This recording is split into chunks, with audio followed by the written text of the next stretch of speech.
What is up, friends? It is Mladen here and welcome back to another video. In today's video, we're going to be talking about how to set up the perfect morning routine so you can win the day.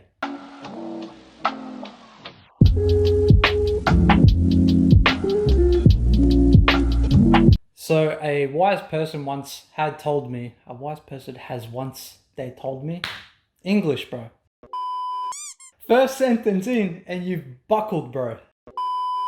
What I was meant to say was that a wise person had once told me, in order to win the day, you first need to win the morning. And that was a message that has stuck with me for a number of years. Just by looking at, actually, you know what, before I even look into that, what is the morning routine? Well, for those who don't proactively work on personal development skills, one of the key components for mastering your life is your morning routine. And a morning routine could look like waking up half an hour earlier than you normally would and spending that time taking a cold shower, reading, going for a brief walk, or just getting some sunlight. That's what we're going to be talking about today, and how each of those little components make up the big macro of the morning routine. So going into my, to-do list, I love to schedule out my day. I love planning in advance. So I know when I rock up for that day, I don't need to think. I just do. Now, going back into my previous video, if you haven't seen it, it's where I burnt out and I show you how I recovered from that burnout. The video will be up there or down in the description below. Feel free to check it out. What I personally love to do is I have built this discipline. So for those who don't know, I worked in the airlines industry where I was required to work shift works at a 12-hour minimum, which was either 6 a.m. to 6 p.m. or 6 p.m. to 6 a.m. Having to go through that transition and really manipulate my circadian rhythm and my sleeping pattern took a toll. And I lasted 5 years before I realized that it just wasn't working out. It wasn't for me. My progression was limited, and I believe that progression can be limitless, providing that you find the door that allows you to open it, which, you know what I'm trying to say. Maybe I don't even know what I'm trying to say. Basically, I believe that anything can be limitless, whether it's you, me, whoever. It doesn't matter who, you are limitless. What was required from myself in order to function for 12 hours is I needed to get up at 3:30 or 3:45 every morning before a 6 o'clock shift, because I had to factor in 45 minutes of driving, but I needed at least an hour and a half for myself. In that space, I would meditate, visualize, do my affirmations, reading, and if I could go for a walk, I would, but the role that I was working at the time allowed me to walk to and from different aircrafts depending on which hangar we were working in.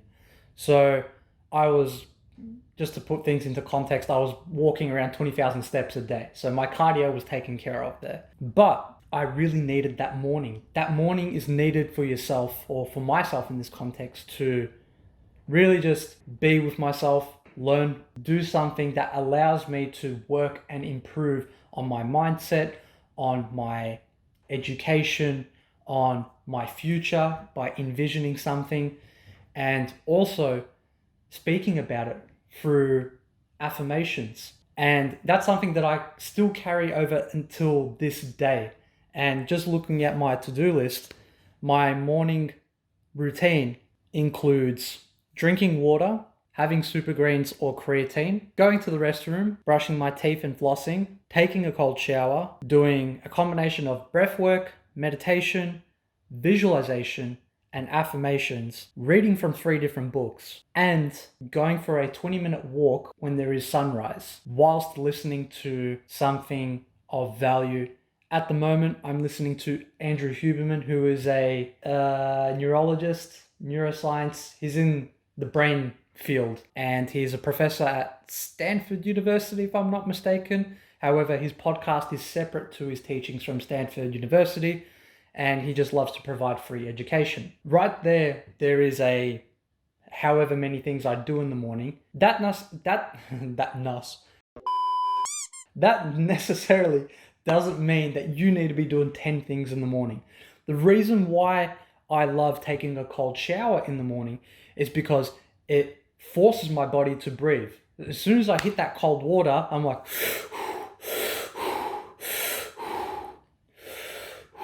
and then I tell my mind, firm it. You have to firm it. And I say it with chest as well. And it's absolutely hilarious. I like want to throw an elbow at the shower head and I'm like, but then eventually my brain kicks in and it realizes oxygen needs to increase. So through that power of that cold shower and alertness, I'm now bringing more focus to my body. It also helps resetting my nervous system, and what it's done for example, for like my hair, my skin, my nails, it's been quite profound actually. So that's one component of a morning routine that I like to do. So instead of a coffee, I'll just go into a cold shower. Give it a crack. Let me know what you guys think about it. Then I like to do meditation, visualizing, affirmations, and the reason why I do this is because through the power of meditation, it allows you to observe what your thought process is very early in the morning. Meaning that for those who don't do meditation, they live on autopilot. They go from one thing to the next and they just, time goes like that and they're 80 years old. However, meditation forces you to become present in the moment. And by following a guided meditation, such as the one that I'm currently using is called the Waking Up app by Sam Harris, which you can find a link in the description for a 7-day free trial. I am not sponsored, nor am I an ambassador. I just purely believe in a high quality product, and that is fundamentally one of the best meditating tools I've ever used and will continue to use for the rest of my life. Each meditation goes for a period of 10 minutes, and being able to look at your thoughts and observe them instead of plugging into the thought and going down the autopilot route is great, because you get to, it's not controlling your thoughts, you're not disobeying what your brain is supposed to be doing, but it's purely just observing yourself from a you could say from a third person or a different perspective. A lot of what I have found is that I've received a lot of mental health benefits. It helps alleviate my stress. It helps bring down, or I should say, it synchronizes my breathing to a 1-to-1 ratio, meaning that for every 2 seconds I breathe in, I will breathe out for 2 seconds as well. Some of the lessons that you learn within meditation are so powerful that you can apply them into the rest of your day. And the amount of times I've caught myself out thinking about a story or something that has happened, and my brain goes into, yeah, well, fuck that person. And then, you know what? I should have said this. And the amount of times right now, I get to the first thing that my brain is about to say, and then another part of my brain's like, what are you doing? Observe the thought. Don't plug into it. You don't need to plug into it. Now, given that each story is correlated to an emotional charge, what I love to do is I use a personal development tool called the DeMartini method, which is something that I've been using for the last 8 years and I've been training people to use for the last 7 years. It's a tool that allows you to balance out your perspective on situations, things that have happened to you in life, stresses, PTSD, anxiety, depression, so on and so forth. And when I go through those motions that I'm catching myself out of, I'm now getting feedback. Hey, I'm actually not balanced. I'm not seeing the full picture. I'm not seeing both sides of the coin in that scenario. I'm going to work on that. So the world is now giving me feedback through a combination of learning practical skills through the meditative practice. Now, not everyone has access to the DeMartini method. However, if you are interested in learning the context of it and how you can apply this tool into your life to neutralize any emotional charge, which will allow you to become better in life, have a clearer brain, and reduce the noise completely, feel free to reach out to myself. I do offer a complimentary 20-minute free discovery call, and we can talk about some of the things that I've mentioned in this video, and there will be a link down in the description below that you can check out, book yourself in for that conversation, and I'll be happy to answer any of your questions as well. Moving forward from that practice, visualization and affirmations. I love visualizing. I'm not the best at it, but I make with what I've got. I have a bit of a difficult time envisioning myself 10, 20 years from now, but I'm pretty bloody good.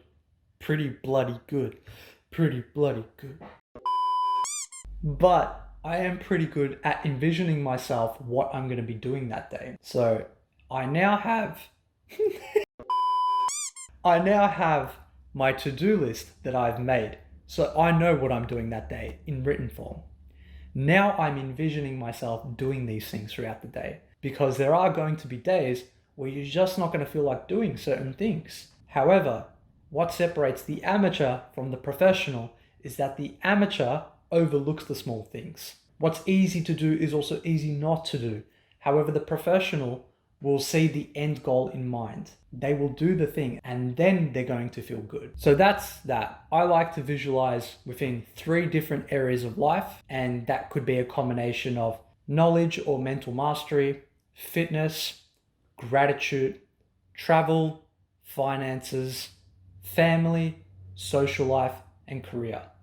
And I will pick 3 different areas each day. That way I can match what I'm working on and what I'm envisioning that's connected to what I'm doing that day. Because your brain, with its eyes closed or eyes open, can't tell the difference. The amount of times I have, just going back into what I was saying before, where your brain starts to go into this mode like, yeah, well, stuff that person, and I should have said this, and I can't believe they've got one over me, and blah, blah, blah, blah, blah. That's the moment. That's the moment where you haven't actually seen it. Your mind is visualizing that. With your eyes open, it's not even real at that point, and you still believe it. And this is unfortunately how people do fall into extreme cases of depression, anxiety, bipolar, and things of this nature. It's because they haven't resolved or balanced out that emotional charge that they're going through. Hence the importance of the DeMartini method. I'll continue to bring this up. It's a phenomenal tool, and I've broken through many limits, perceived limitations that I've had in my life, and shout out to that tool. So yeah, anyway, moving forward from that, affirmations. Why I love saying affirmations is because if you're not telling yourself certain things of where you would love to be, who you would love to become, and really forming that identity, because that's that inner core of our being, then who's going to tell us that? Who's going to tell you that you are a genius and you apply your own wisdom? Who's going to be telling you you are a multi-millionaire dollar money magnet, whatever you touch turns to gold? Who's going to be telling you you're always at the right place at the right time to meet the right people, to make the right deal? It seems like no matter what you do, you prosper. No one's going to be telling you these things. The TV, social media, and all the other tools of distraction will tell you otherwise. They will tell you other things. And not having a good information diet will take over what your mind is going to believe. So it's important for you to control that area within your morning by simply having, 1, 2, 3 affirmations, things that you would love for it to happen in your life, things that you are actually demonstrating and working towards to. So there's no use saying that I'm a multi-millionaire dollar money magnet, whatever I touch turns to gold. But if you look at my transaction history on my savings account, you spent 60% on nonsense, Uber Eats, and clearly there's no connection there. However, if you have a portion of savings that you are putting aside each week or each pay cycle, then there is an opportunity for you to affirm to yourself what you would love to do and be. And you'd be surprised what happens when you do these things. Reading. Reading is a powerful, powerful tool. I don't care who you are, leaders are readers. Unless you're a freak like Gary Vaynerchuk, who doesn't need to read, but he downloads information from real life. He is a different learner, but that's a one-off. And I know the rest of the world, if they just read 10 pages of a high quality, inspiring and empowering book, it would completely change their mindset and the way that they think and do and behave, and really just become a better person in life. I've seen this time and time again with clients and friends that have picked up a book and they've started reading and they start communicating with other people about the things that they've learned. And that right there, mate, you can't go wrong with that. You are really empowering yourself through the means of reading and becoming a better person. What book to read? Just Google personal development books. You'll be able to find any of them are great. If you want a recommendation, I do have one book. Actually, I've got two books. The first book is The Slight Edge. The Slight Edge, I tell every client and person in the bloody world to read this book. This book is fundamentally the perfect entry point for personal development and to improve your life. Secondly is Limitless by Jim Quick. A phenomenal book as well. It covers a more broader spectrum on how to learn better. It talks about neuroplasticity and epigenetics. It's just a fancy way of saying how to operate your brain. And he really explains it like he's explaining it to a 5-year-old. And that's what I love. I love books like this that communicate to you effectively. There's nothing worse when there's a book that's out of your vocabulary and you're reading it for the sake of counting pages. That's not effective learning. You want to start with baby steps and progress from there. And lastly, going for a walk in the morning. I love going for a walk just when sunrise has hit or it's about to come up.